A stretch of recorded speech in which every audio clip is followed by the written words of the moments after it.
하나님 말씀 보시겠습니다. 빌립보서 2장 12절까지.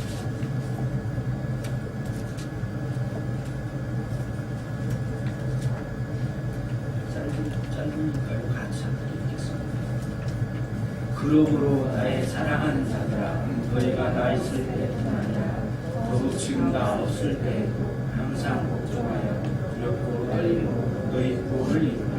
너희 안에서 행하시는 일은 하나님이시니 자기의 기쁘신 뜻을 위하여 너희에게 소원을 공하게 하시니. 앞뒤 분들하고 인사 나누겠습니다. 평안하셨습니까?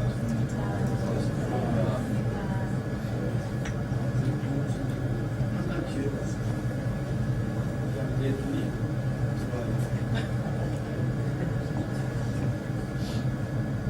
뒤에가 많이 더울 것 같아요. 저거를 틀까 안 할까 탔습니다. 저걸 가격으로 조절을 하려고 하는데요. 좀 더워서 몸에서 오는 거 조절을 해주시고. 여러분, 우리가 가정생활을 할 때 정리되지 않는 집하고 정리된 집을 볼 때 마음은 다릅니다. 그렇죠.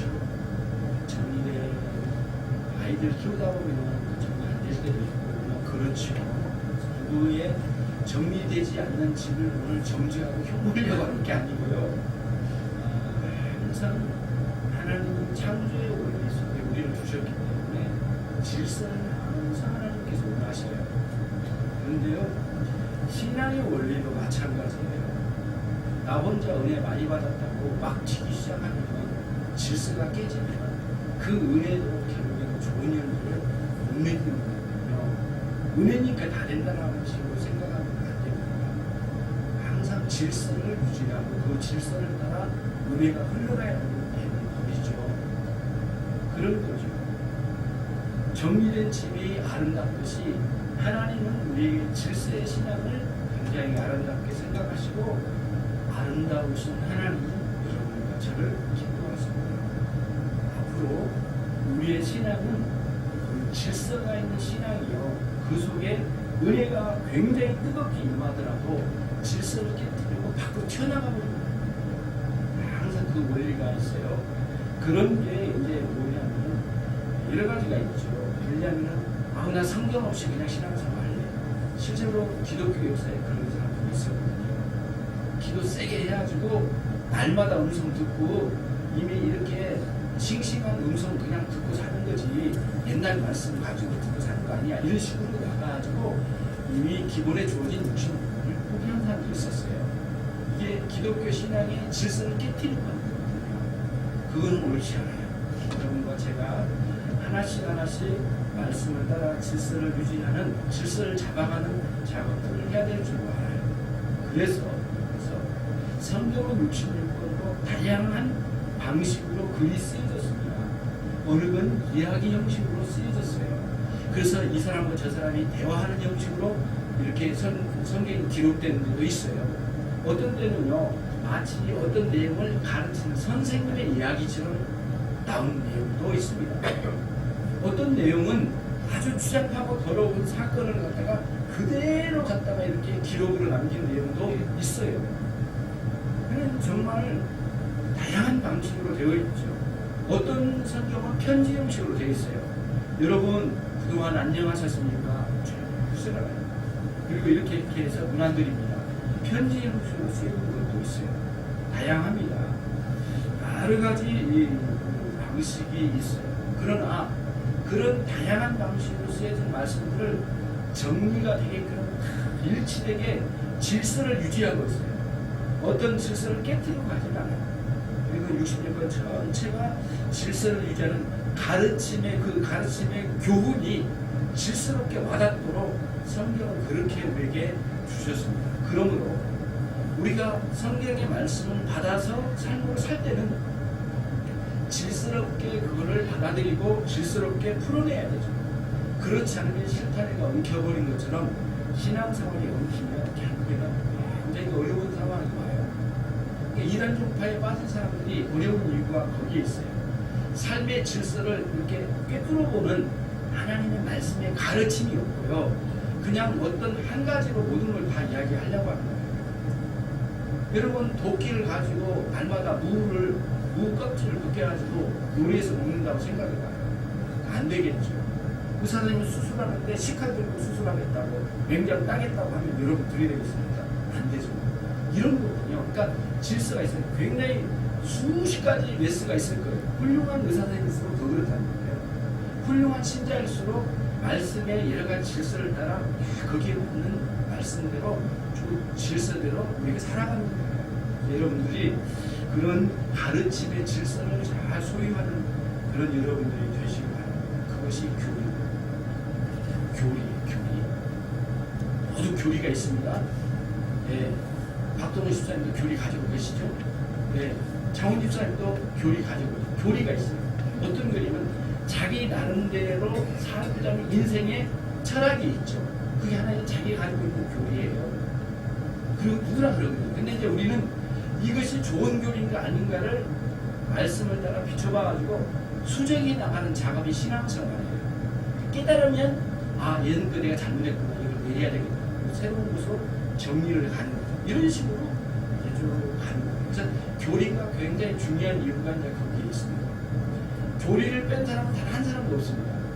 왜냐하면 아무렇게나 살거든요. 아무렇게 사는 사람은 교리 없고 인생이 나름대로 교리가 있어요. 그래서 여러분 그런 차원에서 오늘 또 한 세 가지의 교리를 오늘 말씀을 통해서 정리를 해보려고 하는 것이죠.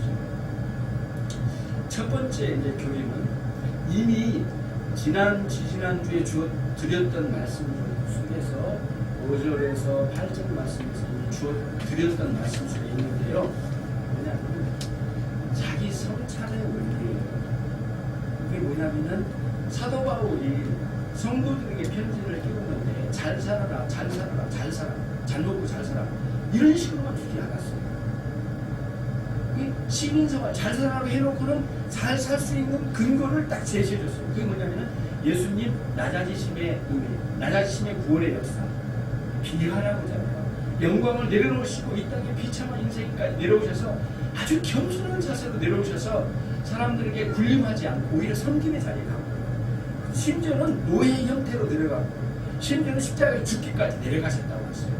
그런 식으로 예수님의 겸손의 모습을 딱 우리에게 보여주시고 제시해 주시는 거예요. 그럼 그것이 우리에게 목표가 되고 그 방식이 우리의 방식이 되고 그 방식을 따라 살아가는 거죠. 그게 뭐냐면은 마치 이런 거예요. 거울 같아요. 성경은 거울 같거든요. 진리의 말씀을 깨달으면 깨달을수록 거울이 선명해지는 거예요. 그 거울이에요. 죽기까지 내려가셨다고 말씀해 주시고 그 자리가 십자가죠. 여러분 잘 한번 보세요. 여러분 그 머리를 뜨거운 물로 여름에는 아니고 겨울에는 뜨거운 물로 머리를 감지 않습니까? 막 감다 보면은 저는 성격적으로 한 3번, 4번을 감습니다. 이게 여러분도 보통이겠죠? 아닌가요? 저는 뭐 몇 번을 또 감아요. 이거 막 감고 짚고 감고 막 이렇게 뭔가 약간 열심을 내서 머리를 감아요. 근데 한참 뜨거운 물로 하다 보면은 겨울에 성의가 꽉 깨요. 습기가 차니까. 그리고는 이제 수건을 털고 그 다음에 이제 머리를 말려야 되잖아요. 그러면은 그 드라이기 있잖아요. 그걸 이제 꽂아가지고 대고 막 해요. 제가 해볼까요? 하는 거예요. 그런데 보여야죠. 성의가 깨서. 그래서 항상 저는 한 손을 비춰지면서 한 손을 어디다 대냐면 거울, 성의 낀 데다가 이렇게 해요. 이렇게 찾으면서 두 손을 같이 돌려요. 딱 해가지고 딱 하면 딱 돌아오면은 여기만 딱 성의가 지워졌어요. 그쵸? 딱 여기 날라가 뜨거운 바람을 보내니까요. 마찬가지거든요. 성의가 깨서 성경이 잘 안 보일 때가 많아요. 성경은 우리의 인생의 거울인데요. 나를 보려고 하는 성찰의 도구로서 성경은 매우 뛰어나요. 이보다도 더 뛰어난 게 없어요. 왜냐하면 완벽하게 주신 내용들이니까요. 그런데 이게 뭐랄까 막 돌려가지고 가운데 전체가 성이 딱 깨는 그 가운데는 뻥뚫린 얼굴만 딱 보여요. 예, 옛날 졸업사진처럼 결국 딱 예쁜 얼굴이 딱 나타나거든요. 그러면 이제 이렇게 해요. 성경에도 딱 그 가운데 명료하게 깔끔하게 가장 명료하게 제시된 그 가운데 보면 십자가의 그 자리로 사도 바울이 기도합니다. 자꾸 우리는 내가 나 자신을 두고 자기만 기준이 나 자신이에요. 그리고 옛날에 살았던 거나 지금 사는 거 이런 기준을 보니까 자꾸 혼돈에 빠진 거예요. 그리고 별로 자기 성찰할 게 없어요. 그게 그거예요. 왜 그렇거든요. 그럼 겨우 한다는 게 뭐냐면 주변에 있는 성도들 기준으로 보는 거예요. 아, 그 집사님 이 정도 사시는데 아, 나 그만큼 살아야지. 살다 보니 또 그 집사님에 실망을 하는 거예요. 인간의 기준을 보니까 막 실망을 해요. 결국에는 자기 성찰의 한계에 딱 부딪히는 거예요. 에이, 기독교인 그것뿐이고 이런 생각을 합니다. 그러니까 사도 바울은 정확하게 그 십자가 아래로 우리를 딱 데려가서 우리로 하여금 우리 신자의 삶의 목표요, 우리 신자의 삶의 표준을 딱 제시해 주는데 십자가로 딱 보낸 거예요. 거기에는 예수님이 살아계신 예수님, 지금도 살아계신 그분이 죽으셨던 그 자리, 그분의 인격과 그분의 사역의 현장을 그대로 우리에게 보여주십니다. 너의 인생의 표준은 이것이다. 너의 인생의 목표는 이것이다. 딱 보여주는 거죠. 그리고 그냥 우리가 정보로서만 거기 보고 돌아오는 게 아니에요. 그 자리에서 무참하게 죽으신 그리스도를 보면서 한없이 자신을 되돌아보는 거예요. 내가 그런 많은 은혜를 입어놓고도 왜 이럴까? 나는 왜 여기까지밖에 못 살까? 주님의 인격을 경험하는 거예요. 그리고 현재도 살아계신 그분과 대화를 하는 거예요. 그 자리에서 나를 위해서 오늘도 비시는 주님의 음성을 듣는 그 작업이 자기 성찰의 현장에서 우리 가운데 이렇게 일어나게 되는 것이죠. 그런 방식으로 되는 것이에요. 그럼 여러분, 아무리 거울이 맑더라도 여러분, 예, 그 뭐랄까요, 화장실 안에 들어가는 데를 불을 끄고 들어가봐요. 보입니까? 저렇게 보이지 않아요. 반드시 아무리 맑은 대단하고 환한 그 거울이 있다 하더라도 거기에 빛이 있어요. 뭐냐면은 빛은 성령님의 역사하십니다.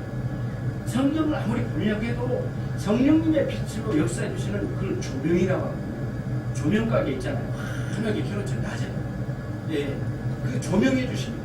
성령의 역사하심으로 진리의 말씀을 내용을 듣게 하고 깨닫게 하는 방식으로 조명해 주십니다.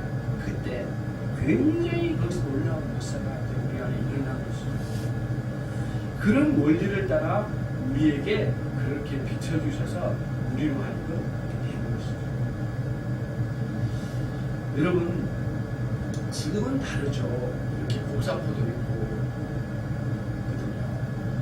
그래서 뭐 이제 쉽지 않지만 그렇지만 옛날에는 무슨 뭐 복사포가 있습니다. 그래서 성문 지키는 게 굉장히 중요해요. 성곽이 밖으로 있고 성문을 지키는 거예요.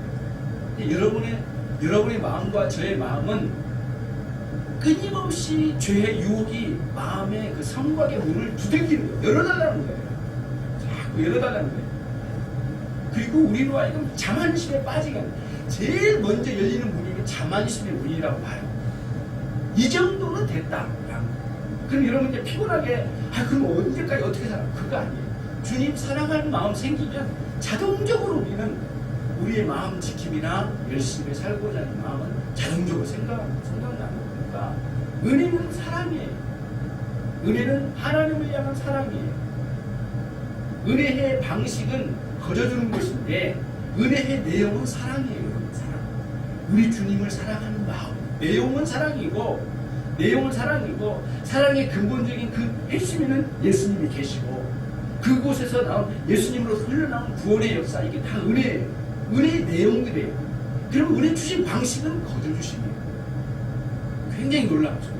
근데 우리는 이제 너무 은혜가 없는 사람들은 그 은혜로운 역사, 하나님을 향한 사랑이 없는 사람들은 너무 값없이 받았기 때문에 가볍게 취급할 가능성이 많거든요. 은혜가 있으면 엄청난 값을 지불한 하나님의 외아들이 죽으신 그분의 값이 떠오르는 거예요. 왜 다 열심히 살게 되는 것이죠. 자기 성찰입니다. 아주 중요한 원리예요. 우리의 신앙생활에 자기 성찰의 원리가 아주 중요해요. 조나단 에드워즈 목사님은 17, 18, 19, 20, 21살 이때쯤에 조나단 에드워즈 목사님은 150가지의 자기 성찰의 목록을 적어놨답니다. 150가지. 하루에 한 번씩 그거 읽으면서 자기를 되돌아보고. 그래서 휘필드 목사님도 그런 이야기가 있어요. 그분도 15가지가 여러 가지가 있거든요. 오늘 나는 열렬히 기도하였는가? 나는 쓸데없이 많이 잠을 자지는 않았는가? 예. 그리고 오늘날로 말하면 너무 많이 TV를 보지는 않았는가? 요즘으로 말하면 스마트폰에 너무 빠져있지는 않은가? 다 자기 점검을 해나가요. 그래서 그 속에 또 어떤 게 있냐면 성경 읽기가 그 중에 또 하나가 있는데 저는 독특하게 눈에 띄더라고요. 모든 사람들에 대해서 이렇게 부드럽게 대했는가? 모든 사람들에 대해서 친절했는가? 굉장히 중요하죠. 졸리면 우아기를 걷고 부르세요. 첫 번째가 자기성찰을 올립니다. 두 번째로 하겠습니다. 12절을 다시 한번 읽어볼게요. 같이 읽도록 하겠습니다. 시작. 그러므로 나의 사랑하는 자들아 너희가 나의 시대를 만나 지금 나 없을 때 항상 걱정하여 떨림으로 두 번째 원리는 현재적 구원 안에 두렵고 떨림의 원리예요. 그게 참 중요한데요. 근데 이제 우리가 오해할 때가 많아요. 맨날 하나님 앞에 두들겨 맞아야지 겁나가지고 두들 떠들어라 그런 의미만은 아니에요. 근데 참 이거 설명하기가 참 어렵습니다. 사실은 하나님을 향해서 두려운 마음이 있는데요. 사실은 가까이 가면 가까이 갈수록 두려우면서도 사랑스러운 거예요. 하나님을 향한 마음은 그렇거든요. 그렇게 다가요. 근데 왜 그러냐면은 하나님 안에는 하나님께는 의로우심이 있고 또 하나 뭐냐 공의로우심이 있고 하나님 안에 사랑이 있으세요. 두 가지 성품이 하나님으로부터 밖으로 흘러나오기 때문에 그래요. 그럼 우리는 그 하나님께서 우리에게 그 두려움을 너무 세게 줘가지고 사랑 못 받을 정도로 짓이른다든가 물러친다든가 그러지는 않으십니다. 가면 갈수록 두려움은 사실이지만은 하나님 다 사랑하고 싶은 마음이 나고 애틋한 마음이 우리 안에 불러일으켜져요. 가면 갈수록 그래요. 그럼 그 두려움은 뭐냐면요, 우리가 불의하기 때문에 그래요. 참 중요해요. 내가 불의하기 때문에 공의로우신 하나님 앞에 드러날 때 중악한 죄인이 밝은 대낮에 잘 안 돌아다니려고 하는 것하고 똑같은 의미예요. 그런 의미거든요. 네. 숙제를 안 해왔어요. 그날 담임 선생님이 점검한대요. 아직 시작도 안 했는데 복도에서 만났어요. 이상하게 피하고 싶은 마음이 있어요. 근데 숙제를 해왔어요. 그래서 상당히 정정당당하잖아요. 나름대로 갖춰졌잖아요. 빨리 숙제 검사 했으면 좋겠어요. 막. 그래가지고 펠로고 패고 나는 더 가서 칭찬 받고 막 그런 생각이 막 떠올라요. 네, 표현이 좀 그래서 죄송합니다만 실제로 그러잖아요. 오늘 숙제 막 빨리 했으면 좋겠어요. 친구들은 오늘 안 하고 어떻게 도망갔으면 좋겠다는 말인데 막 속으로 은근히 야 오늘 선생님 기억을 해가지고 딱 숙제 검사 해가지고 가려내면 가려내고 남기면 남기고 나중에 칭찬 받고 이런 식으로 생각하는 그게 있는 거예요. 그러니까 우리가 부끄럽고 그런 부분이 쌓아가면 갈수록 이렇게 두려운 거예요. 그런 면이거든요.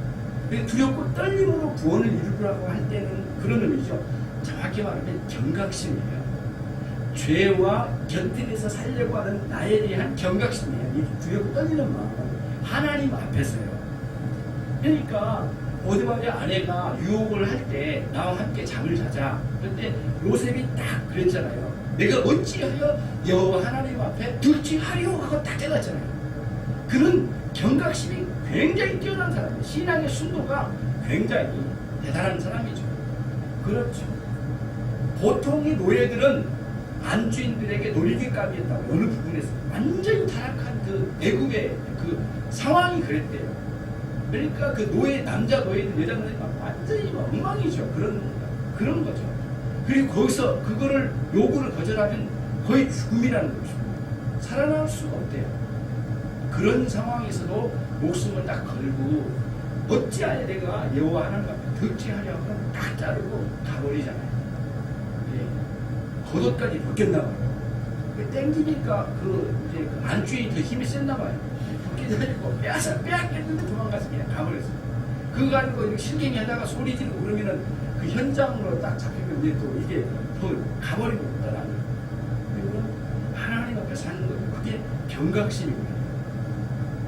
굉장히 중요해요. 어떤 분이 이런 말을 하더라고요. 목하는 목사님에게 질문을 했답니다. 목사님, 나 왜 이래요? 나 진짜 하나님 앞에 바르게 살고 싶었거든요. 하나님 지켜줄 줄 알고 하나님 내가 거기 가더라도 술 안 먹게 해주세요. 그래서 회식 자리에 따라갔대요. 회사에 출근해야죠. 그렇게 갔대요.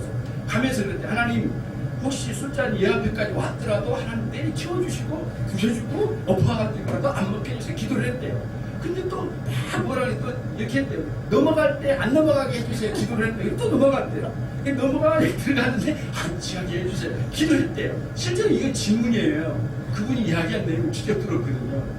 그러게 아니 그 책에서 봤어요. 그래 그분의 글을 직접 본 거거든요. 그렇게 계속 기도하면서 접근해 들어갔는데 결국에는 완전히 취해가지고 엉망진창으로 지금 돌아왔대요. 목사님께 물어본 거예요. 주일날. 그런 곤란한 질문을 나한테 주시면 이제 그래가지고 이제 그 목하는 목사님 하신 말씀 그거는 뭐라 할까요? 죄에 대한 경각심이 있고 그런 게 아니라 하나님을 아주 악한 방식으로 시험하는 거다. 네. 그러니까 우리는 그런 문제와 싸워야 될 때는 싸워야 되거든요. 근데 와서 이렇게 술에 들어갈 때까지 하나님 중간에 어떻게 해요? 주강으로 주고 빠지 준다. 뭐 이런 건 없는 거예요. 그런 식으로 하나님 역사하지 않으셔요. 그러니까 두렵고 떨림은 하나님 앞에서인데 인간들이나 이 세상에 이렇게 협박이나 이런 것들에 의해서 두려워하는 게 아니고요. 하나님을 두려워할 때 하나님의 공의로우심 앞에 부끄러운 죄인이 덜덜 떠는 마음으로 쓰는 거예요. 그러나 비겁하거나 옹졸하게 사람이 쭈그러드는 상황으로 가는 건 아니에요. 절대 그러지 않아요. 하나님 앞에 떠는 사람은요. 이 세상에 완전히 당당해요. 대단하죠. 그렇게 사는 거예요. 그러니까 순교자들이 그런 삶을 살았던 거 아니겠어요? 그런 의미의 두렵고 떨림의 원리를 따라서 현재적 구원을 누리는 겁니다. 굉장히 중요한 문제예요. 그래서 그것과 함께 이제 싸우는 거예요. 참 중요한 내용이라고 봅니다. 그러면은 하나 이해하고 넘어가야 될 게 있네요. 구원인데 참 여러분 그 12절을 읽으면 참 오해되기가 쉬워요. 12절 끝에 보면은 두렵고 떨림으로 무엇을 이루라고 했죠? 너희의 구원을 이루라고 했어요. 참 어떻게 이거를 받아들여야 될까요? 어떻게 하나님이 우리를 구원해 주시는데 우리 구원을 이루냐고요. 이거가 이제 해결이 안 되면은 이제 골치 아픈 거예요. 그리고 이미 이제 여기는 빌립보 교회 성도들 구원 받은 사람들이거든요. 그 사람들이 구원 이루래요. 이미 구원 받았는데. 요 차이가 있어요. 먼저 시간적인 문제로 한번 다뤄보면은 이미 구원 받았잖아요. 다는 아닐지라도 대부분 이기는 구원 받은 사람을 전제로 쓴 거니까 이 성경이 이 빌립보서가.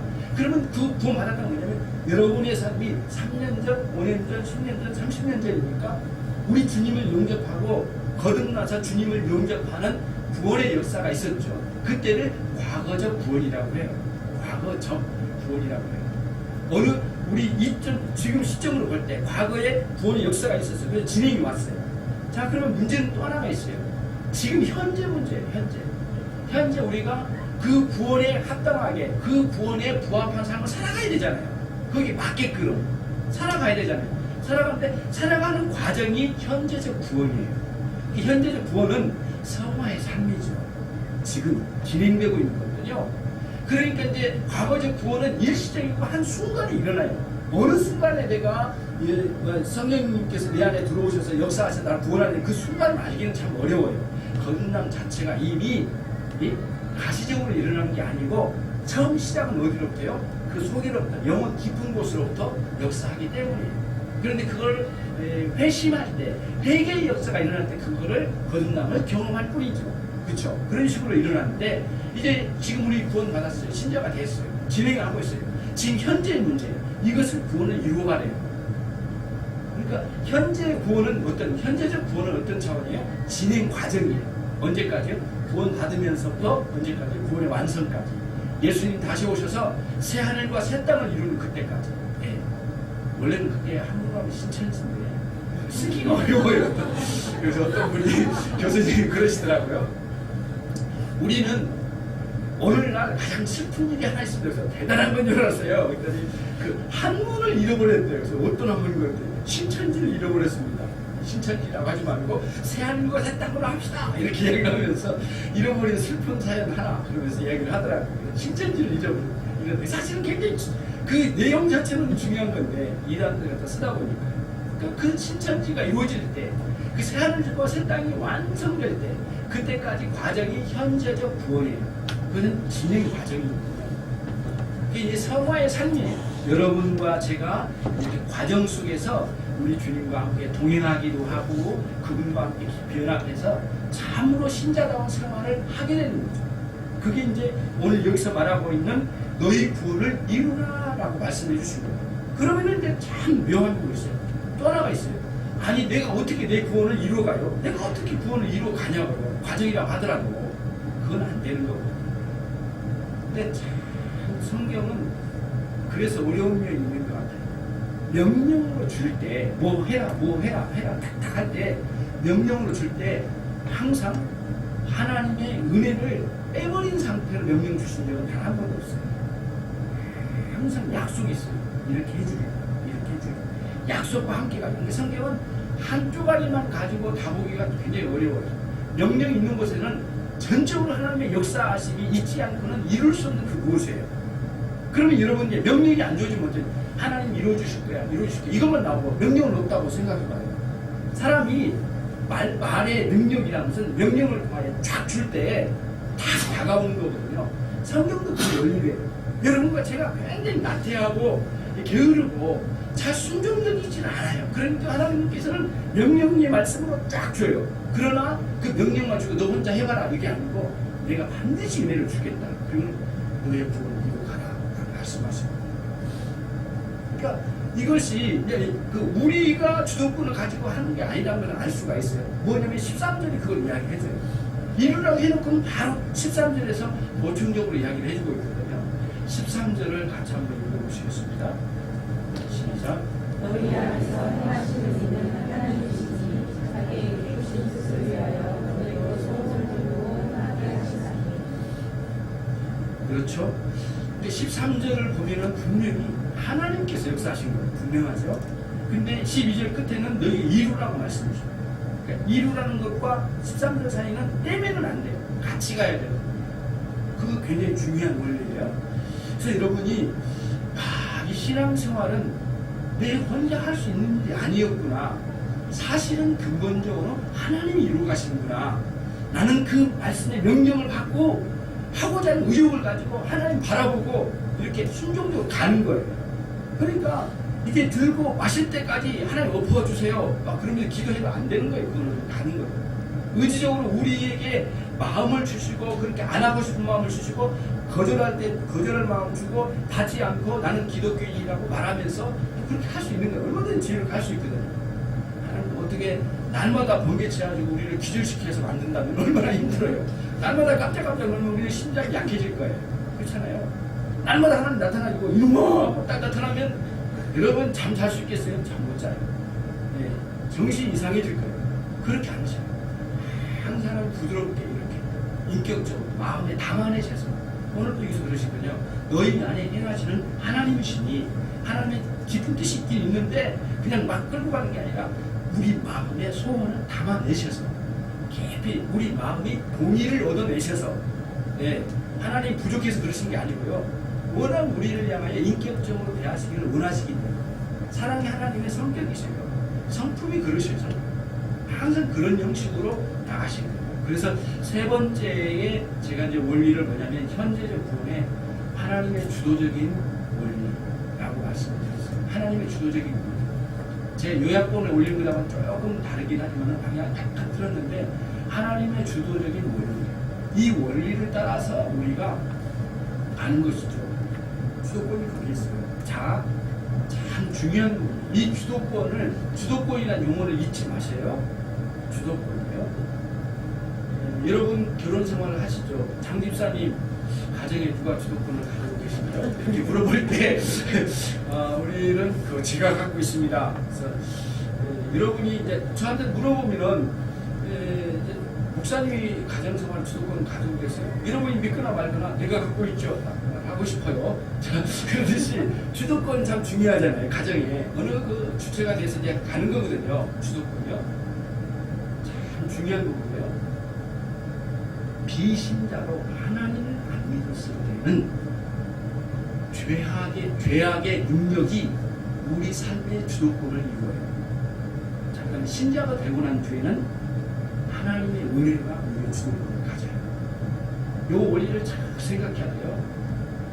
그러나 주도권을 가지니까 신자가 되고 난 뒤에도 주도권을 가지니까 우리 안에 죄의 부패성이 있다 없다? 있다라는 것을 전제로 해요. 있긴 있지만은 우리의 삶의 주도권은 은혜가 주도권을 가진 거예요. 큰 틀에서요. 때로는 그 주도권에 반항을 해가지고 순종을 안 하려고 할 때가 있죠. 근데 이제 죄의 부패성 때문에 죄를 짓는 거죠. 누가 하면 신자가 그럴 수가 있어요. 신자 안에도 죄가 남겨져 있어요. 그런 원리를 가지고 있거든요. 비신자는 그 인생의 주도권이 죄악이에요. 그 죄악은 반드시 어디로 가냐면은 사단의 세력 안으로 끌고 가요. 항상 그 짓을 해요. 그러니까 그 안에서는 갈등이 있을 수가 없어요. 물론 불편한 것 때문에 가슴 아프고 하기 싫고 도덕적인 체면 때문에 안 하려고 하는 것 뿐이지 살아계신 하나님 앞에 갈등은 없어요. 왜? 사단의 세력에 종로를 하고 있는 거니까. 그렇잖아요. 그 주도권이, 죄악의 주도권이 그 사람을 장악해버린 거예요. 예수님 오셔서 하시려고 하시는 것이 뭐냐면은 그 주도권을 빼앗으려고 하신 거예요. 그걸 파괴해버리고 예수님이 은혜의 주도권을 옮겨가고 싶으신 거예요. 그리고 하나님의 자녀라고 하는 것을 명백하게 은혜의 생활 속에서 알려주신 거예요. 그래서 여러분과 제가 주도권 싸움의 문제라는 사실을 생각해보면서 오늘 또 이렇게 하시는데 하나님 은혜의 주도권인데 여러분과 저에게 이렇게 소원을 주셔요. 마음에 이렇게 어떤 그 은혜의 요소로의 씨앗을 담아주시죠. 아, 내가 이런 식으로 살면 안 되겠구나. 기도 생활을 해야 되겠다. 아, 내가 이렇게 기도만 하는 게 아니라 성경도 읽어야 되겠다. 성경과 기도만 하는 게 아니라 이웃도 도와야 되겠다. 아, 그러면 내가 가지고 있는 이 복음이 대단한데 엄청나다 이게. 진짜 이게 부활의 역사 그거 엄청난 거 아니냐 이거. 다들 지옥 간다면 이거 정말 엄청난 일 아니에요. 그래서 복음을 전하게 된 거예요. 이런 식으로 뭔가 막 우리 안에 마음을 심어주세요. 그리고 예전에는 용기도 없었는데 용기까지 불어넣어 주세요. 환경도 없었는데 환경도 열어주세요. 그렇게 해가지고 이렇게 이제 가게 되는 거죠. 은혜의 역사가 이런 식으로 막 우리 안에 거룩한 열망을 불러일으켜가지고 그 은혜, 그리스도의 은혜가 우리에게 주도권이 되어서 막 우리를 내려가신 거예요. 네. 그러니 사도 바울이 하는 말이 뭐예요? 내가 지금 사는 것은 내가 사는 것이 아니라 내 안에 그리스도가 사신다. 갈라디아 2장 20절 말씀 그거잖아요. 내 안에 예수님이 사신대요. 그 여러분 이제 생각하겠죠. 예수님 들어와 사십니까? 그 높고 크신 분이 내 안에 속에 들어와 그래요. 성령님이 다 있는데 성령님이 어떻게 조그만해져가지고 내 안으로 들어옵니까? 그런 게 성령님의 충만함으로 장악하신다는 개념이 있어요. 성령님이 내주하신다는 것은 그런 의미가 있거든요. 다시 말하면 성령께서 은혜를 주셔서 주도적으로 그 인생을 끌고 가는 거예요. 그러니까 중간에 아예 가기 싫어, 아예 싫어, 나 몰라 이런 식으로 가면 거기에는 반드시 은혜가 이제 소실되는 거예요. 네. 은혜가 약하거나 은혜가 모자라거나 그 은혜가 가짜가 아니라 진짜 은혜였더라도 자기가 발로 차버리고 그러면은 그 본성적으로 이게 그 성격적으로 이 은혜가 그 반항심을 가진 사람 속에서는 은혜가 은혜답게 활동을 못하는 거예요. 왜? 너무 불결한 거예요. 그 반항심이. 하나님 그 은혜를 거룩하시는 거예요. 한때는 은혜가 있다가 한때는 은혜가 거둬지니까 막 사람들이 아무렇게나 살아버리는 일들이 그 안에서 일어나게 된 것이죠. 저는 오늘 현재적 구원의 세 가지 원리를 말씀을 드려서 첫 번째, 자기 성찰이 참 중요해요. 자기를 살펴보세요. 우리 거울은 성경이에요. 그리고 그 거울은 생명력 있는 거울이에요.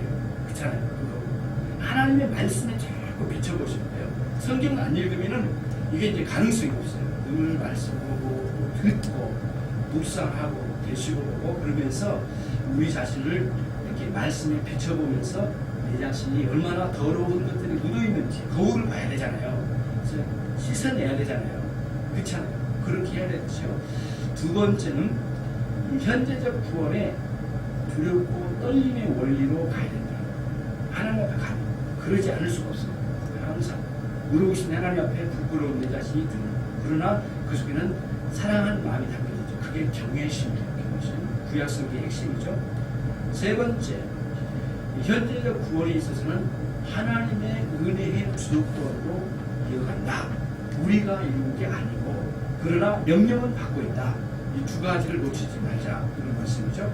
그렇게 해서 여러분과 제가 거룩한 신자의 삶을 계속해서 더 살아갑니다. 하나님 은혜 주세요. 내가 내 마음대로 해보니까 되는 게 없더라고. 하나님 할 수도 없고 하나님 내 지혜와 능력은 한계가 있고요. 너무 부패한 부분이 많기 때문에 하나님의 순수한 은혜로 나를 이끌어 주세요. 그러면 내가 듣겠나이다. 이거는 엎드리는 거죠. 그게 신자의 자세예요. 하나님 그거를 무지 기뻐하시고 늘 여러분들을 그렇게 불러내신 거예요. 그런 원리로 이제 우리가 살아가는 거예요. 그러니까 어떻게 보면 쉽게 느껴지기도 하고 어떻게 보면 굉장히 어려운 거고 아니 불가능한 일이죠. 우리한테는 하나님의 역사하심이 우리 안에 있을 때에만 현재적 구원의 생생한 은혜를 누려 살아갈 수가 있습니다. 구체적으로 제가 말씀을 드리지 않아도 아실 거예요. 그거는 여러분의 삶에서 다양한 형태로 나타난 모든 삶에 다 스며들어가야 될 내용이니까요. 그 적용하셔요.